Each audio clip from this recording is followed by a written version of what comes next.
Vamos a meditar hoy en la escritura que está en el libro de los Hechos, por favor.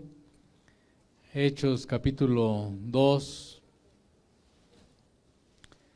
versículo 42 al 47. Durante estas pláticas que hemos tenido hemos estado hablando acerca del reino de Dios, del Espíritu Santo, de la iglesia, aspectos que trata en general el libro de los Hechos que escribió Lucas, un médico que escribió no solamente Hechos, sino también el Evangelio que lleva su nombre. Y ambos tratados forman un solo elemento. De hecho, son dos tomos, ¿verdad? El Evangelio de Lucas y el libro de los Hechos. Y a través del libro de los Hechos estamos meditando, reflexionando algunos principios de parte de Dios para nosotros como creyentes, como parte de la iglesia que el Señor está edificando sobre la roca que es Jesucristo. Y bueno, pues ahí estamos, ¿verdad? Nada más para darles contexto. Bienvenidos, Dios les bendiga, qué bueno que están por acá con nosotros.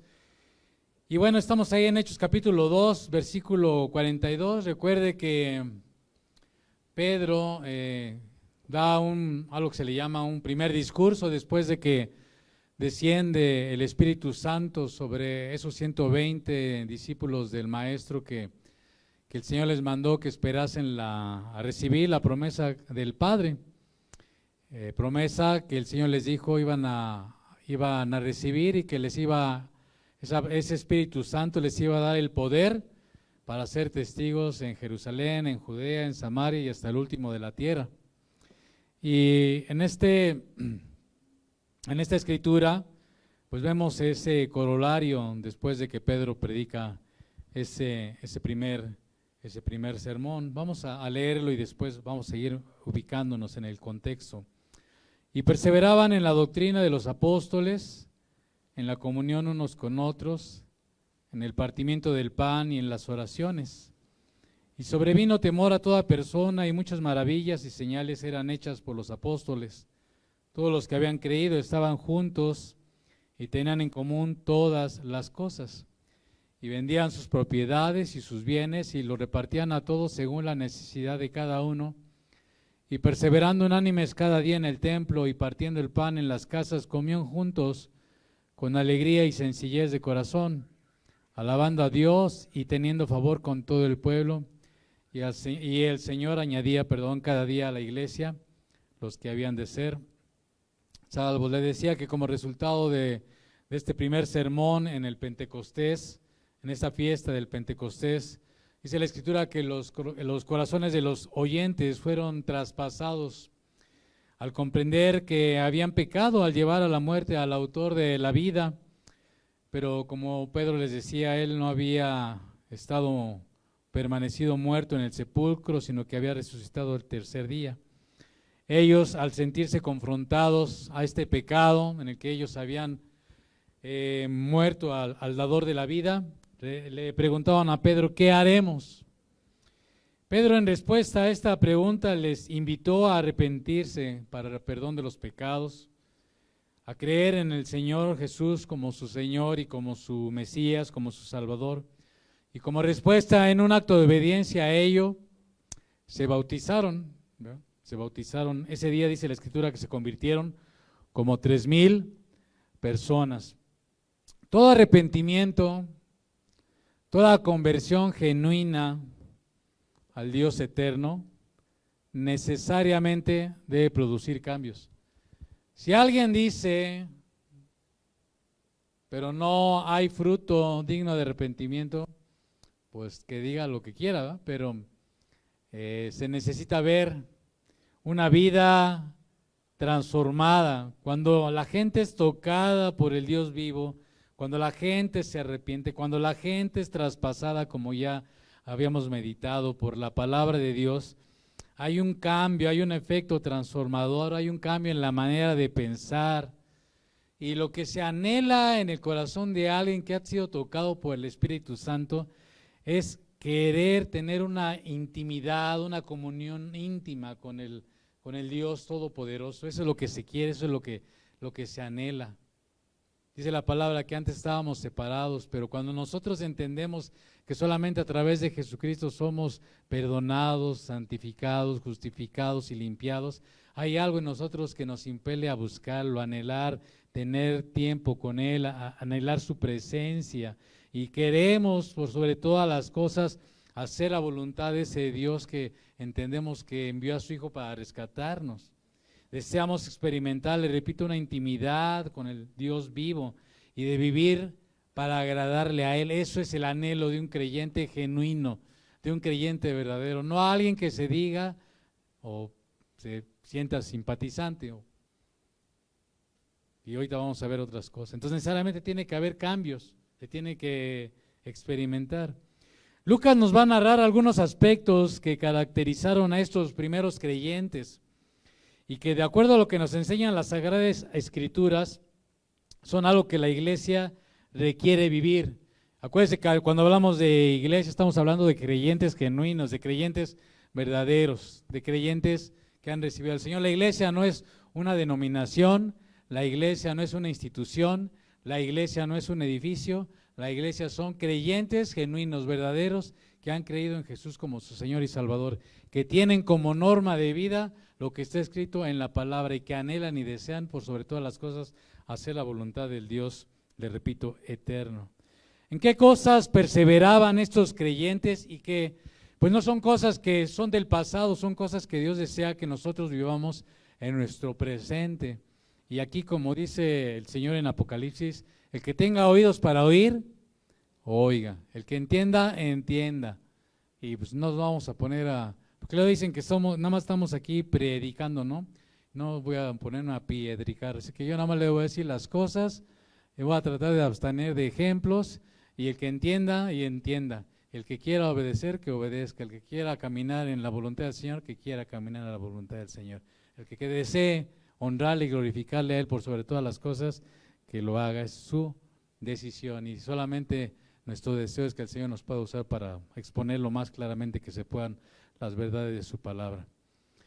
Dice el versículo 42 que perseveraban. Esta palabrita perseverar significa ser constantemente diligentes. O sea, son dos cosas combinadas, constancia y diligencia. Eso significa perseverar. En el capítulo 1, versículo 14, Lucas les decía, hablando de los discípulos que se quedaron ahí después de que el maestro asciende, dice que perseveraban juntos en oración. Hechos 1:14, perseveraban juntos, unánimes, en oración, dice la palabra, y luego. Así es que Lucas usa esta palabra para describir estas actividades que ellos tenían de una manera constante y diligente. Nos presenta a Lucas la fiel y constante adhesión de estos discípulos a cuatro cosas: la doctrina de los apóstoles, la comunión unos con otros, el partimiento del pan y las oraciones. Digamos que podríamos simbolizarlo como una mesa con sus cuatro patas, ¿verdad? Si alguna de esas columnas, de esas patas de esa mesa están más cortas o más largas, ¿qué le pasa a la mesa? Se desequilibra, ¿verdad? No está firme. Y si vamos a un restaurante y está desequilibrada la mesa, pues algunos se ponen verdes y quisieran que el mesero hacía la de estas les nivelara la mesa, porque no soportan que esté ahí la mesa, como dicen, bailando, ¿verdad? Bueno, pues así en la vida de la iglesia no puede haber una más larga que otra, debe estar todas parejitas, estos cuatro aspectos, estas cuatro columnas de la vida de la iglesia. ¿A qué se refiere Lucas con la doctrina de los apóstoles? Usted entiende una cosa, amado. Cuando Lucas escribe esto, lo escribe muchos años después de que ya se dieron eventos que están aquí narrados. Lucas fue un hombre que investigó diligentemente todas estas cosas. Y cuando Lucas escribe de estas cosas, hace una recapitulación de estos principios, es para enseñarnos que son cosas que deben de caracterizar a la iglesia de Jesucristo. Y regresando al punto, uno de los primeros es la doctrina de los apóstoles. En el Evangelio de Lucas, que lleva su nombre, por supuesto, que la gente le puso su nombre, ¿por qué no puso Evangelio de Lucas? La gente lo puso así, ¿verdad? Lucas hace un énfasis constante acerca de las enseñanzas de Jesús una y otra vez. No le voy a citar todos los versículos porque son un montón, pero una y otra vez, si usted el Evangelio de Lucas va a encontrarse que Jesús enseñaba. Lucas hace un fuerte énfasis en la enseñanza del Maestro. De hecho, el Maestro, antes de partir, y lo que la gente ha denominado la Gran Comisión, les dijo ahí en Mateo 28, del 19 al 20, les mando a que vayan y hagan discípulos, que les enseñen todas estas cosas para que las guarden tal y como yo les he mandado. Ese es el principio. Nosotros estamos llamados a enseñarles a otros. Por eso es tu responsabilidad y mi responsabilidad enseñarles las cosas a otros. Y no solamente se trata de enseñarles aspectos que a lo mejor usted pudiera clasificar como teológicos. No, se trata de enseñarles a los otros a través de nuestra boca y a través de nuestra vida los principios de vida. Por ejemplo, dice Pablo, las ancianas enseñan a las más jóvenes a andar con decoro. Luego hay señoritas despechugadas, recortadas hasta unos cuantos centímetros abajo de las caderas. ¿Y dónde están madres piadosas que enseñan a sus hijas a vestir de una manera decorosa? ¿Dónde están los padres que enseñan a sus hijos a hablar de una manera respetuosa a sus mayores, a sus ancianos, a sus abuelos, a ellos mismos? Porque están aquí en la Escritura, ¿o no? ¿Dónde están las esposas que con amor también puedan en un momento dado llamarle la atención a sus maridos respecto a algún principio de la palabra? ¿Dónde están los esposos amorosos y creyentes que también ponen orden de acuerdo a lo que dice la Escritura en su palabra? Porque enseñar, no crea que es cuestión, como le estoy diciendo, de sacar aquí un estilo tipo escuelita. Eso no es la esencia de la enseñanza. ¿Dónde están los padres piadosos que enseñan a sus hijos a ser responsables en su trabajo, puntuales, dedicados, respetuosos con sus maestros, con sus compañeros de trabajo, de la escuela, perdón? ¿No? Enseñándoles que guarden todas las cosas que os he mandado. ¿Cuáles son todas las cosas que el Señor nos ha mandado? Pues están aquí. Ni más, ni menos, ¿verdad? El Señor le prometió a sus discípulos que Él iba a dejar a un Consolador, el Espíritu Santo, que Él les iba a recordar todas las cosas que Él les había enseñado. ¿Se acuerdan? Digo, no me voy a poner, porque usted lo lee todos los días, ¿no? Usted lee los evangelios, usted lee las epístolas de Pablo y de las que están ahí en el Nuevo Testamento. Usted está leyendo día a día lo que está en el Antiguo Testamento, en los Salmos, en los Proverbios. Así que usted tiene mucho material para vivir personalmente y también para transmitir a otros, ¿no? Y en el libro de los Hechos, Lucas, le repito, también hace referencia constante a este aspecto tan importante que es el de permanecer en la doctrina de los apóstoles. Hechos 4:2, por ejemplo, dice que la gente estaba resentida de que enseñasen al pueblo y que anunciasen en Jesús la resurrección de entre los muertos. Eso dice Hechos. En el capítulo 5, versículo 21, dice, habiendo oído esto, entraron de mañana en el templo y enseñaban. Versículo 25, pero viniendo uno les decía esta noticia, he aquí los varones que pusieron en la cárcel están en el templo y enseñan al pueblo. O sea, los apóstoles no se amedrentaron, no se atemorizaron. Ellos permanecieron enseñando las cosas que habían recibido del Señor Jesús.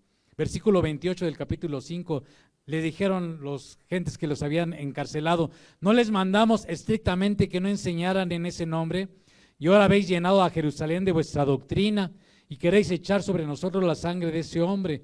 Versículo 42 del capítulo 5, y todos los días en el templo y por las casas no cesaban de enseñar y de predicar a Jesucristo. Hechos 13:12. Entonces el procónsul, un gobernante romano, un soldado, viendo lo que le había sucedido, creyó maravillado en la doctrina del Señor. Hechos 17:19. Y tomándole, hablando de los griegos, Le trajeron al areópago, hablando de Pablo, le dijeron, dinos, haznos saber de qué trata esta nueva enseñanza de que hablas. Hechos 18:11. Y se detuvo allí 1 año y 6 meses enseñándoles la palabra de Dios, Pablo hablando de los corintios. Hechos 20:20.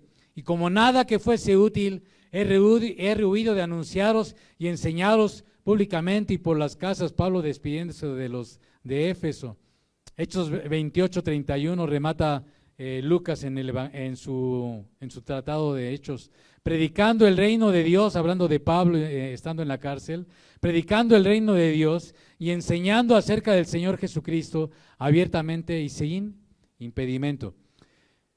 Déjenme, le voy a estar yo hablando de las cosas que están escritas en la palabra y me voy a ir así uno tras otro, y si los voy dictando y usted los va tomando nota, pues lo felicito, y si no, nada más ponga atención y escuche lo que dice la palabra de Dios, porque no me da tiempo de estar aquí deteniéndome en muchos aspectos. Yo por eso le voy a estar hablando lo que dice la palabra de Dios. Usted tome en cuenta esto y nota cómo vez tras vez, Lucas en el libro de los Hechos hace un énfasis en el aspecto tan importante como es el de la enseñanza.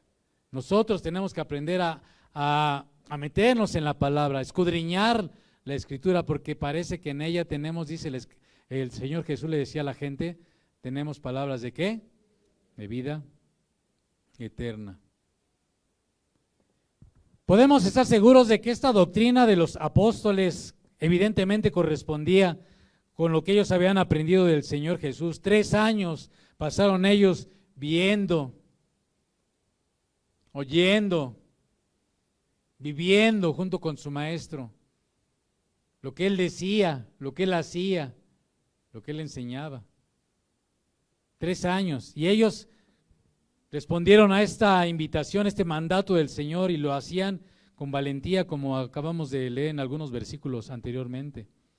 Y no solamente hablaban de lo que habían aprendido del Señor, sino que también hacían un gran énfasis en la muerte, resurrección y ascensión del Maestro. Pablo, por ejemplo, escribiéndole a la iglesia en Éfeso y a la iglesia de Colosas, les dice lo siguiente: así que ya no sois extranjeros, le dice por ejemplo a los de Éfeso, ni advenedizos, sino conciudadanos de los santos y miembros de la familia de Dios, edificados sobre el fundamento de los apóstoles y profetas, siendo la principal piedra del ángulo Jesucristo mismo, en quien todo el edificio bien coordinado va creciendo para ser un templo santo en el Señor, en quien vosotros también sois juntamente edificados para morada del Dios vivo. La iglesia ha sido llamada a ser morada del Dios vivo, del Dios verdadero, del Dios santo. Y usted y yo somos esas piedras, y usted y yo constituimos ese lugar donde Dios desea manifestar su gloria y su presencia y traer a la salvación a otros. Por eso es tan importante que nosotros estemos buscando al Señor para vivir una vida santificada, transformada, cambiada. Los creyentes tenemos que ser luz, sal, tierra, luz y sal, discúlpeme. Pero si los creyentes somos los primeros que nos estamos divorciando, hablando con palabras soeces, si los que nos decimos creyentes somos los primeros que nos estamos peleando, cometiendo tranzas, robando, hurtando, mintiendo, y no levantándonos contra la oscuridad, contra el engaño, pues ¿qué le espera a este mundo?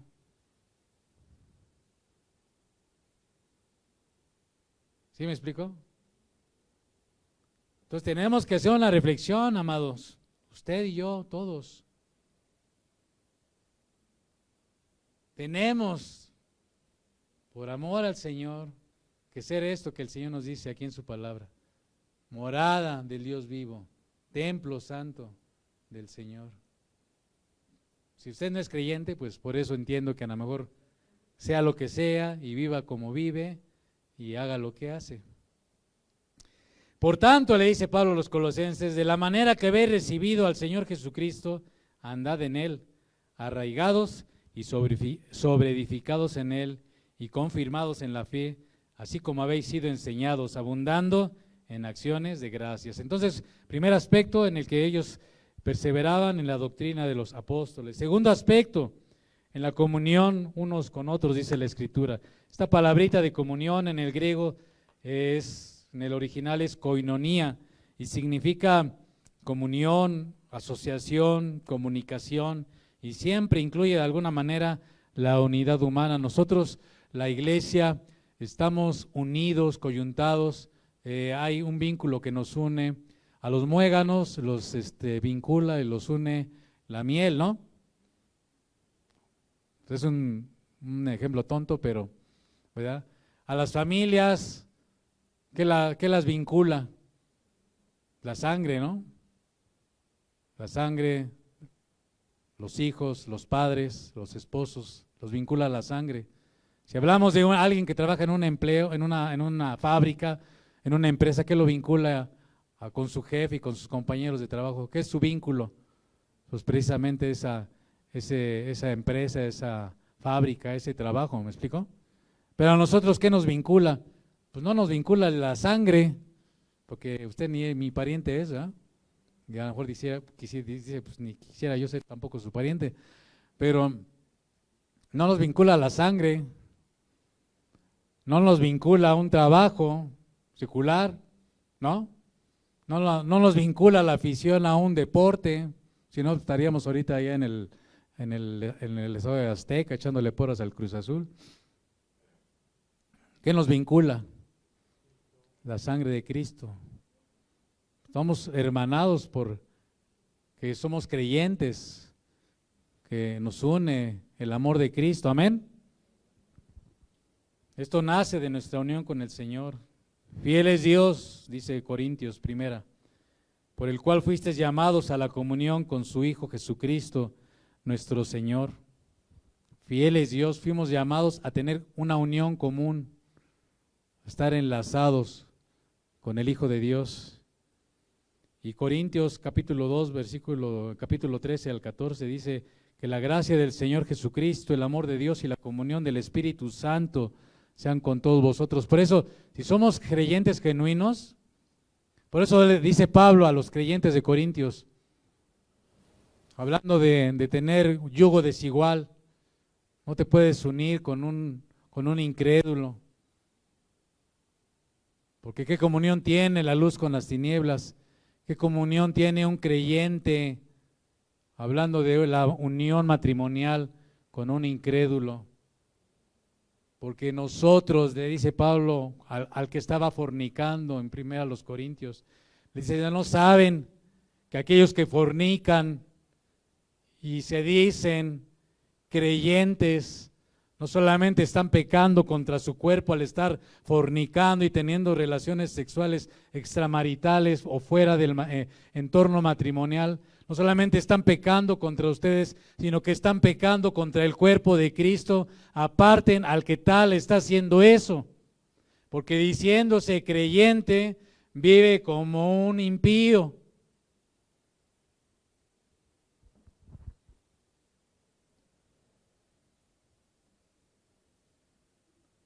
Es que la coinonía, amado, que experimentaban estos discípulos, pues no solamente se expresaba en el hecho de estar reunidos como usted y yo ahorita, ¿no? Porque comunión no solamente es estar reunidos, que luego hasta eso nos pesa a veces estar reunidos. Lo sentimos como una carga. Aquel creyente, déjeme más bien corregir, aquel que se dice creyente y que le pesa venir a una reunión, digo, entiendo cuando estamos cansados, se nos puede pesar, pero no me estoy refiriendo a eso. Cuando alguien que se dice creyente le pesa, lo ve como una carga, como algo, ay, tengo que ir, entonces ese no es creyente.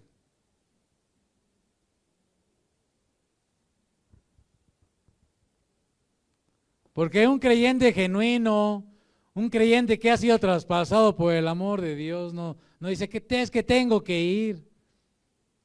Un creyente genuino, quiero ir.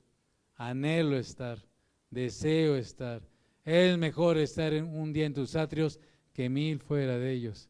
En cuanto a mí dependa, Señor, yo quisiera estar todos los días en tu presencia, con mis hermanos, compartiendo. Pues no se puede porque pues nuestra condición actual en el tiempo presente no lo permite, pero si pudiera, ojalá. Algunos nos quedan remembranzas. Aquí, por ejemplo, ya con esta hora ya están viendo a qué horas, les decía en la mañana, a ver a qué horas terminan, ¿no? Algunos tenemos remembranzas de nuestro pasado, cuando comenzamos a andar con el Señor. Los domingos nos las paseamos todo el día con el Señor. Y hacíamos, y como estábamos chavos, estábamos en la mañana, después nos íbamos a jugar, comíamos juntos, regresábamos a la escuela dominical y nos íbamos ya hasta, eran las 8, 9, 9:30, y estábamos. ¿Y qué pachú? ¿No? Diría, ¿qué pasó? ¿No? Hermano, necesitamos arrepentirnos y volver a nuestro primer amor. Entonces le decía que el tener esta comunión no solamente es estar reunidos, ¿verdad? Como de por sí la Escritura nos enseña en Hebreos 10:25 que no dejemos de congregarnos, ¿verdad? Como algunos tienen por costumbre, sino exhortémonos, animémonos, dice tanto más cuando ven que aquel día se acerca, hablando de la venida del Señor. La comunión, esta coinonía, incluye aspectos como el ayudarnos mutuamente en medio de las necesidades, ayudarnos. Y cuando hablamos de las necesidades no solamente estamos hablando de cosas económicas, ¿no? Una palabra de aliento, una exhortación, una confrontación, ¿verdad? Bueno, ya se lo voy a poner fácil, un WhatsApp, buenas noches, Dios te bendiga, que descanses, ¿no? Ya ahora es más fácil, ¿no? Incluye el participar activamente en sostener la obra del ministerio, amado, el procurarnos unos a otros. Jesús, antes de ir a la cruz del Calvario, estando ahí en el Getsemaní, oraba y decía, Señor, no solamente te ruego por estos, ¿verdad? Hablando de sus discípulos que iban a ser sacudidos porque lo iban a arrestar y porque venían momentos oscuros sobre la vida del Maestro. Dijo, no solamente te pido por estos, sino también por los que han de creer por la palabra que ellos les han de llevar, para que ellos, para los que crean, sean uno, como tú, oh Padre, en mí y yo en ti, que ellos también sean uno, y que así siendo uno, manifiesten el amor que también yo he recibido de ti, Padre. Evangelio de Juan, capítulo 17, ahí estúdielo, léalo en su casa. Le decía, la comunión no solamente es cuestión de estar reunidos, ya de por sí le digo que nos cuesta trabajo, o algunos lo toman como una carga pesada y difícil. Estamos tan ocupados, amados, tenemos una agenda tan saturada que, aguanta, Señor, al rato te doy tiempo. Porque Macedonia y Acaya tuvieron bien hacer, dice la Escritura, una ofrenda para los pobres que hay entre los santos que están en Jerusalén, le escribe Pablo a los romanos.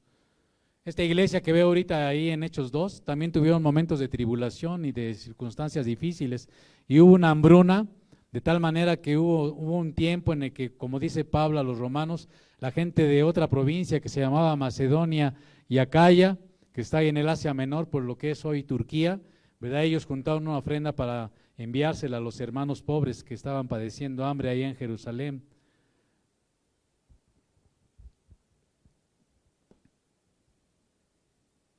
Romanos 12, 14.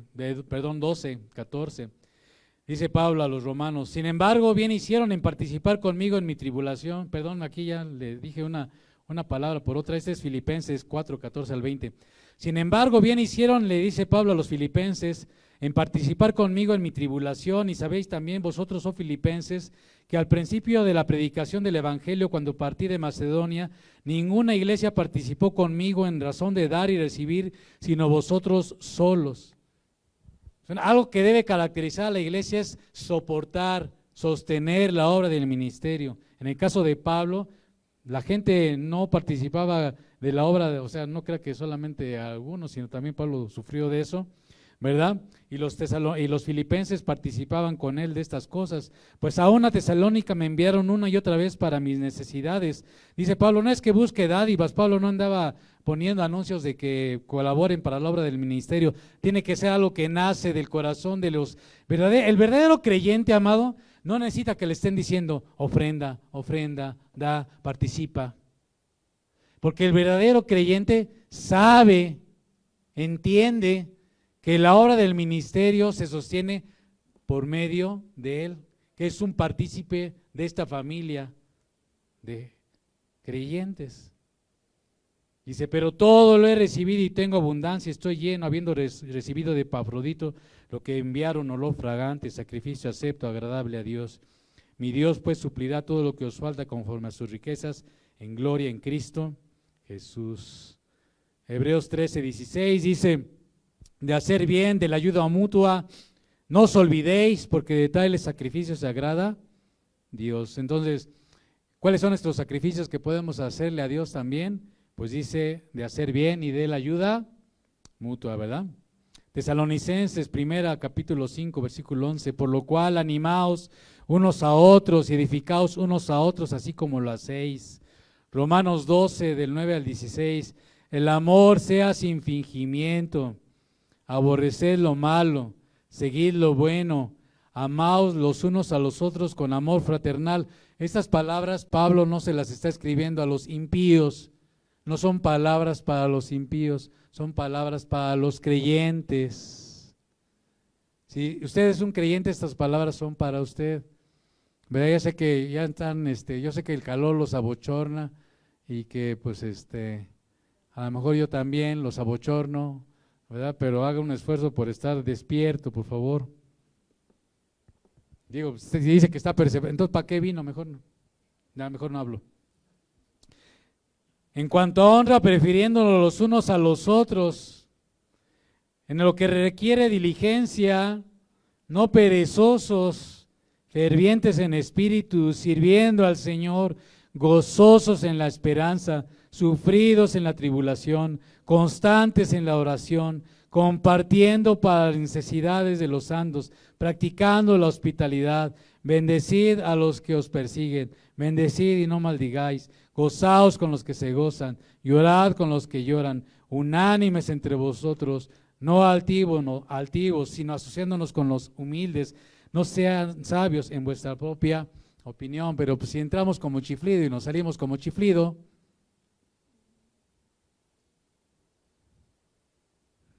ni nos hablamos, ni nos conocemos, no nos procuramos, no nos interesamos, estamos pecando, hermanos. Usted dirá lo que quiera, pero pues si no hacemos eso, estamos pecando contra el cuerpo del Señor. Tenemos que tomar conciencia, amados. Tenemos que hacernos responsables y entender que estas son cosas que el Señor nos manda a nosotros como creyentes y que Él nos lo manda y tenemos el poder del Espíritu Santo para ello. Entonces necesitamos sacudirnos, pues ya dijo aquí Pablo algunas cosas, pereza, indiferencia, ¿verdad? Muchas más cosas, ya si no, pues aquí no me da el tiempo de seguir compartiendo con usted. Entonces, ¿perseveraban en qué? En la doctrina de los apóstoles, en la comunión unos con otros, en el partimiento del pan, dice Lucas.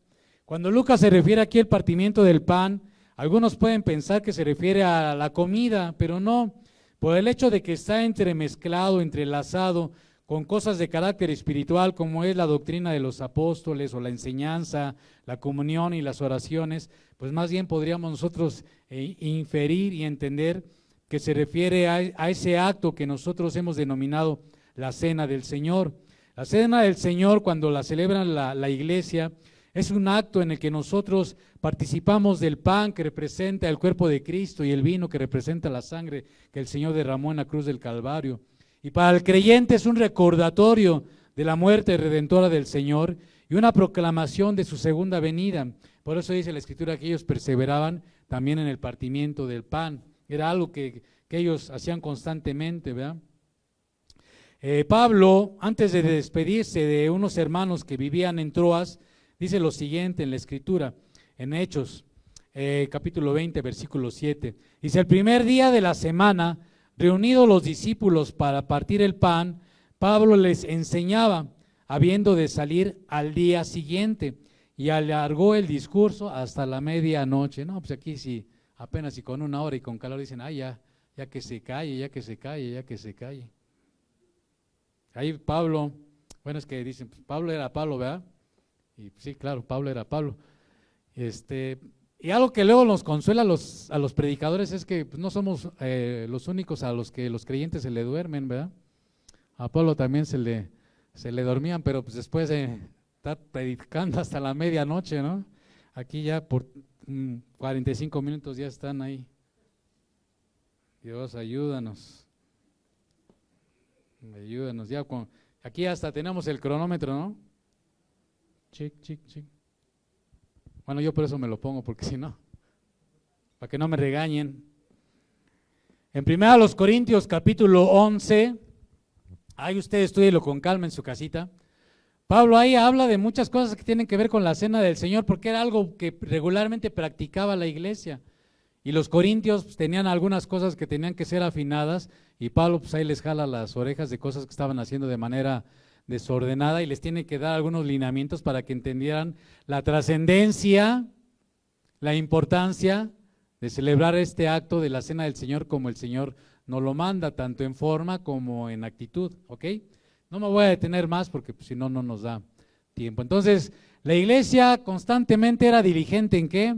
En la enseñanza o doctrina de los apóstoles, en la comunión unos con otros, no cada 8 días, aquí cada 8 días ya nos está pesando, cada 8 días. Hermano, si antes diga que vine, eso díselo tú al Señor, a mí qué me dices, ¿no? Si no sabe el esfuerzo que tuve que hacer para... A lo mejor me callo. El Señor me está enseñando que me tengo que callar de muchas cosas que luego digo. Bueno, y el cuarto aspecto en el que tenían en el que ellos perseveraban, dice la Escritura, eran en las oraciones. La oración es algo que está repleto en las Escrituras, no, porque no nos va a dar tiempo, hermano, pues no se trata de aquí hacer un tratado de la oración. La oración es algo vital, algo importante, algo que una y otra vez la Escritura nos enseña su importancia, su trascendencia. Esa oración no solamente en el aspecto privado, sino también en el aspecto público, en el que nosotros carecemos de disciplina y de constancia, tanto en lo público como en lo privado como en lo público. Y por eso luego estamos como estamos y andamos como andamos.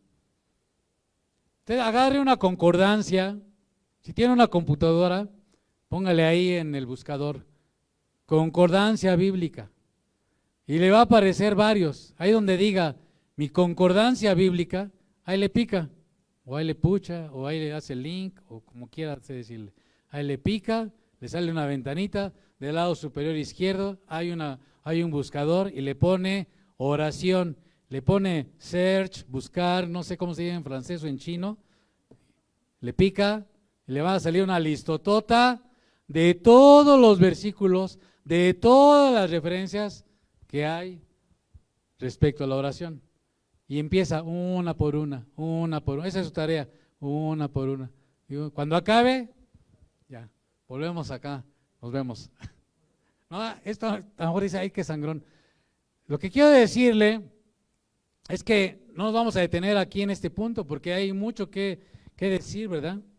Decía el Señor, hay una necesidad de ¿qué? De orar siempre y no desmayar. No dice orar cuando te enfermaste. Orar cuando pierdas tu trabajo.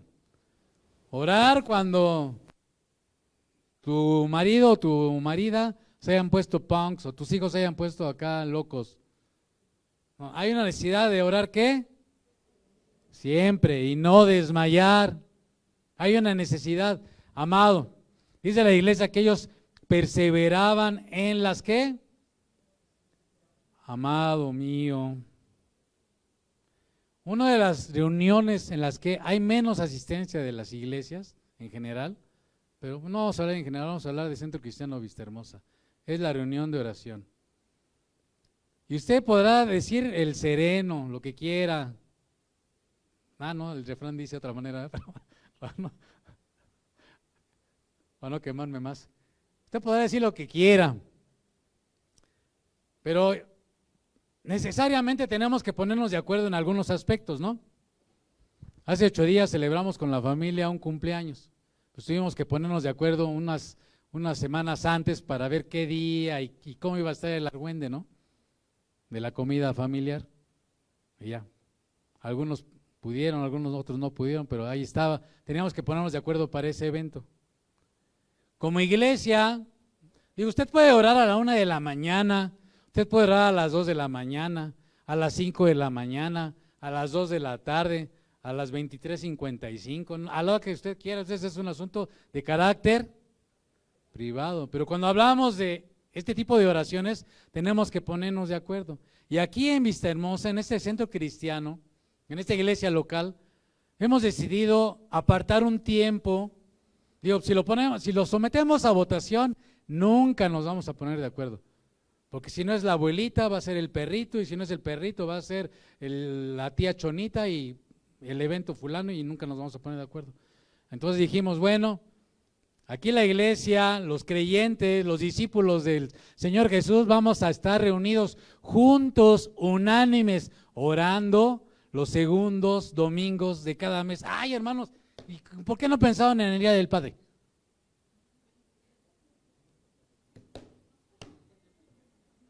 Puede ser, no puede ser. No piensan, hermanos. Bueno, no podemos cubrir todo, ¿eh?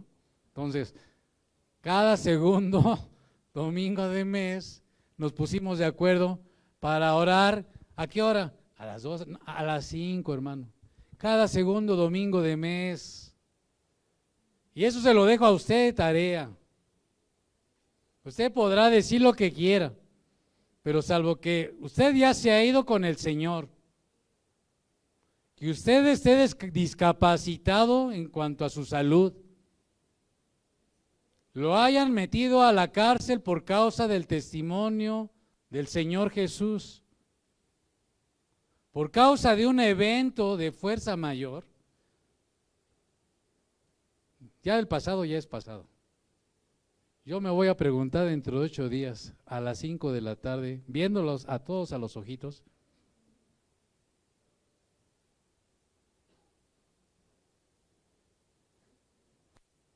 Y lo estoy haciendo de veras, para que no diga que me los estoy choreando. A todos los estoy viendo a los ojitos, algunos como los músicos, así leo en una línea.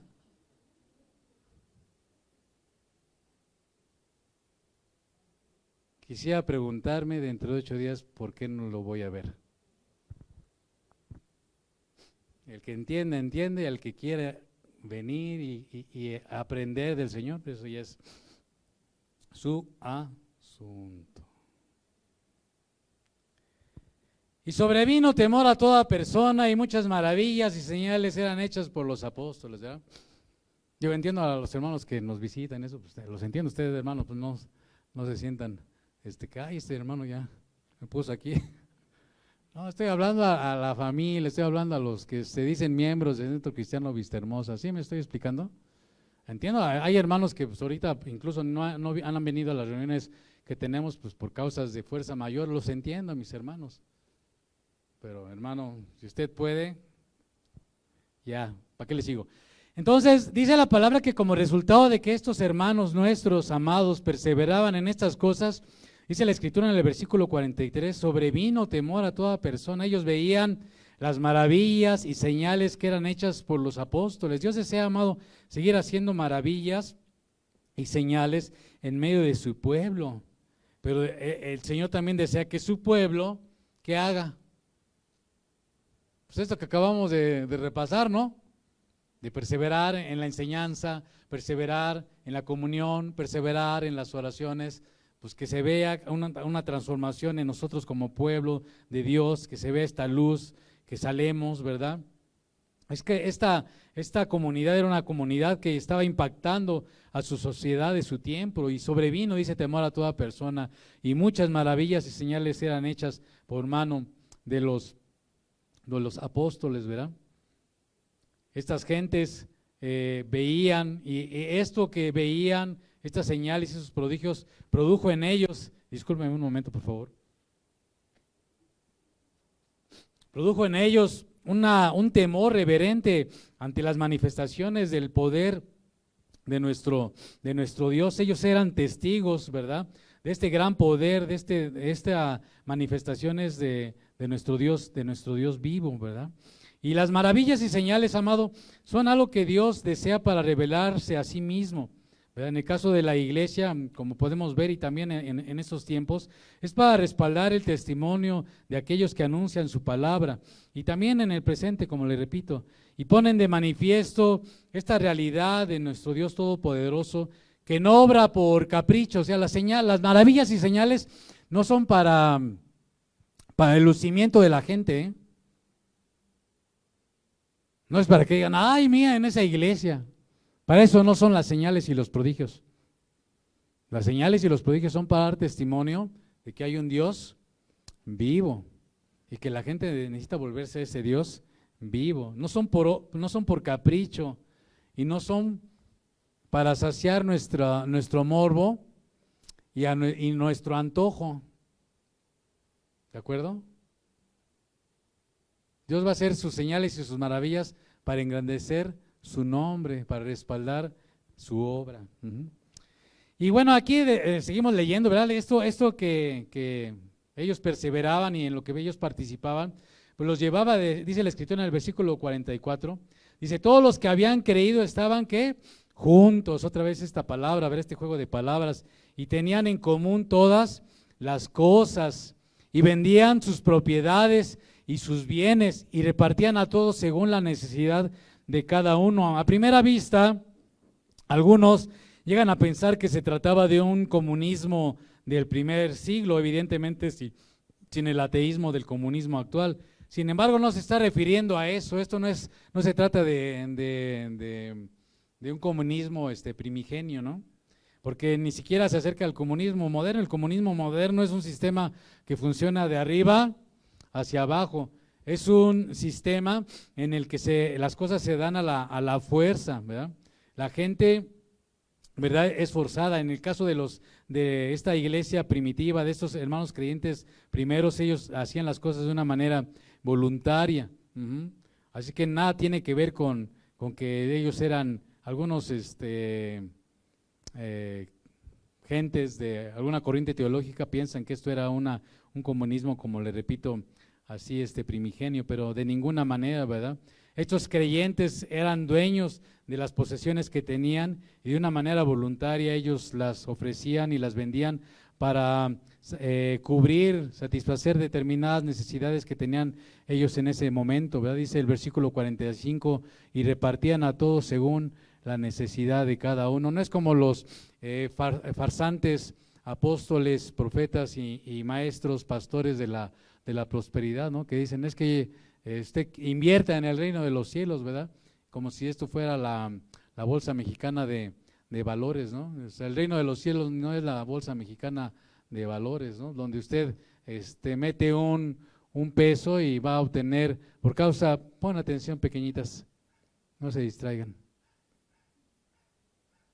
Si no, pues ¿para qué? Como dicen, si vamos a la escuela, pues vamos a estudiar, y si no, pues ¿para qué estamos ahí en la escuela? ¿De acuerdo? Entonces, de eso se trata el asunto. De eso se trata el asunto. De que nosotros aprendamos aquí un principio, y el principio es que la iglesia estaba atenta a las necesidades de los creyentes. Ellos querían proveer para las necesidades de lo que había en ese momento. Y aquí más que nada nos está enseñando la Escritura un principio de interés y de desamor a las cosas materiales, de un desinterés a nosotros mismos, y está dispuestos a suplir las necesidades de los demás. Así es que, pues más bien a esto se refiere este principio de la Escritura. Dice el versículo 46 otra vez: y perseverando unánimes cada día en el templo, y partiendo el pan en las casas, comían juntos con alegría y sencillez de corazón. Esto nos habla de la actitud, de la disposición que había en la iglesia, en estos primeros creyentes. Estaban reunidos, pues no por fuerza. Mire, y yo entiendo a los papás que quieren, en su deseo de que sus hijos puedan acercarse al Evangelio, a veces pues tienen que estar ahí batallando para que sus hijos vengan a una reunión de este tipo. Los entiendo. Y bueno, pues ahí es una pelea, una lucha en el buen sentido que tienen que lidiar los papás con sus hijos hasta que pues a lo mejor sus hijos ya tengan un punto en el que ya no quieran, pero eso es un asunto que ustedes deben de tratar.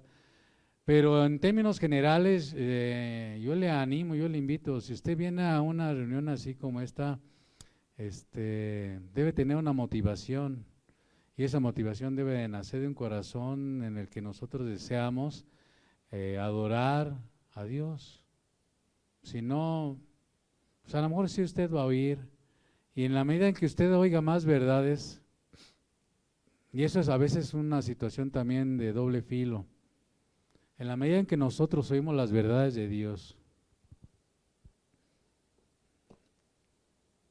y nosotros endurecemos nuestro corazón, en la medida que nosotros oímos las verdades de Dios y las rechazamos, en la medida en que oímos las verdades de Dios y no las creemos, en la medida en que oímos las verdades de Dios y nuestro corazón se revela esas verdades de Dios, en esa medida nosotros estamos endureciendo nuestro corazón, y en esa medida nos vamos a nosotros a estar poniendo una caparazón que va a hacer más difícil que nosotros podamos venir a los pies del Señor vivo y verdadero. Nos va a costar más trabajo, porque vamos a estar, oiga lo que les voy a decir, vamos a estar como Faraón, que Faraón vio milagros, vio señales, escuchó la palabra de Dios. Y cuando también vino juicio sobre su vida, y él le dijo a Moisés: Moisés, ahora entiendo, lea el libro de Éxodo, ahora entiendo que Dios, tu Dios, que me dijiste que Él te había enviado a liberar a los egipcios, ese es el Dios. Escuche lo que le dijo Faraón: ruega por mí, para que me sea quitadas las cosas. Y dice la Escritura que Moisés oró, y que Dios quitó ese juicio que había venido sobre Faraón. Pero dice la Escritura que después de que Moisés salió de la presencia de Faraón, el corazón de Faraón se endureció y dijo: no van a salir. Escucha lo que le estoy diciendo. Joven, señorita, anciano, padre, madre, y esta palabra es para mí mismo. En la medida en que nosotros cerramos nuestro corazón, y aquí ya me salí de lo que yo le estaba diciendo, y no me importa salirme de lo que le estaba diciendo, pero prefiero decirle esto, y sí se lo digo en el nombre del Señor: a la medida que usted se endurezca, el trato de Dios para usted va a ser más duro. Y vea la vida de Faraón, el juicio de Dios para él cada día fue más duro por endurecer su corazón. Entonces nada más, ya se cierra el paréntesis y lo que tenía que decirle, porque pues así me sentí inspirado por el Señor para hacerlo. Le voy a decir, estos discípulos, vamos a acabar nuestra meditación. Dice la Escritura que ellos alababan a Dios, tenían gracia delante del pueblo, ¿verdad? Y el Señor cada día añadía a la iglesia los que en el original dice iban siendo salvos. iban siendo salvos. Los discípulos testificaban del Señor Jesús, ellos hacían el bien, se cuidaban unos a otros, eran gente que estaba viviendo en armonía, gente que alababa a Dios, que perseveraba en las cosas que ya dijimos. Pero el Señor era y es el que añade a los creyentes genuinos a la iglesia. No estamos hablando de la iglesia solamente de Centro Cristiano Vista Hermosa, estamos hablando del cuerpo de creyentes en todo el mundo, ¿verdad? Dice Pablo en Corintios: yo planté, Apolos regó, mas Dios ha dado el crecimiento.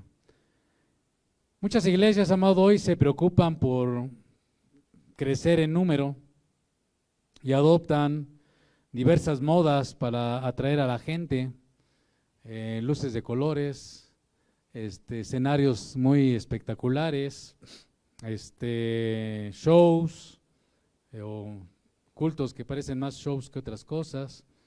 Prefieren hablar de cosas que son agradables a los oídos de la gente, ¿verdad? Y rehuyen o evitan temas como la crucifixión, como el hablar de cosas que el Señor nos enseña respecto claramente en su palabra y que tienen que ver con delimitar qué cosas son buenas, qué cosas son justas, qué cosas son santas. A veces se habla más en los púlpitos de motivación y son más mensajes motivacionales que confrontativos. Pero, pues, amado, si nosotros hacemos lo que hicieron estos primeros creyentes, créame que el Señor va a añadir a la iglesia cada día los que sean salvos. Ahora, esa labor en las manos de quién está. A ver, dígalo fuerte. Mías, ¿ya? Está en mis manos. O sea, no es una tarea de los pastores, es una tarea de cada uno de nosotros. El que nosotros estemos participando en estas cosas, seamos miembros activos, miembros que estamos sirviendo al Señor, como ya estuvimos leyendo muchos versículos y muchas cosas que hoy meditamos. Amén. Entonces, vamos a esforzarnos en la gracia que es de nuestro Señor Jesucristo. Que no le importen las distancias, amado. Que no le importen los tiempos. Si antes no venía porque hacía frío y ahora que hace calor, pues porque hace calor, ¿no? Y ahora que empiece a llover, porque va a llover. Y bueno, para pretextos, pues solamente nosotros nos pintamos luego nosotros solos, ¿verdad? Pero bueno, el creyente genuino, el creyente verdadero va a estar ahí, listo, para servir a su Señor, para amarle, para honrarle, dispuesto a obedecer a su maestro, ¿verdad? En todos los aspectos de su vida. ¿Ven? Vamos a orar. Señor, queremos rogarte que tú ayudes a tu pueblo. Señor, tú deseas, y evidentemente, pues no, un ser humano miserable como un servidor no puede hacer nada por el corazón de las gentes. El único que puede transformar los corazones de las gentes eres tú, Señor. Pero de aquellos que quieran, Señor, de aquellos que desean, de aquellos que entienden tu palabra. Solamente tú eres el que puede tocar nuestros corazones. Tú eres el único que puede quebrantar como un martillo que quebranta la roca, aquellos corazones incrédulos, aquellos corazones apartados de ti, aquellos corazones que viven engañados. Solamente tú puedes hacerlo, Señor. No somos nosotros los hombres. Solamente te rogamos que en tu amor y tu misericordia uses esta palabra para taladrar nuestra mente y nuestro corazón, Señor, inquietarnos. Señor, tú deseas que tu pueblo seamos un pueblo que sigue el ejemplo de estos primeros creyentes, Señor, de estos amados nuestros, primeros hermanos nuestros, perseveraban, estaban ahí constantemente diligentes, Señor. Perdónanos, a veces a algunos se nos hace una carga pesada estar reuniéndonos y que orar y que dar y que esto y que el otro. Y lo vemos, Señor, como una carga, pero de ninguna manera, porque los que hemos creído en ti, los que confiamos en ti, los que hemos puesto nuestra esperanza en ti, pues es para nosotros un privilegio, una satisfacción, un placer, un deseo el poder estar participando de todas estas estas cosas que son parte de la manifestación de tu reino eterno en nuestras vidas. Ayuda a tu pueblo, ayúdanos a cada uno de nosotros en ello, en el precioso nombre de Jesús. Amén.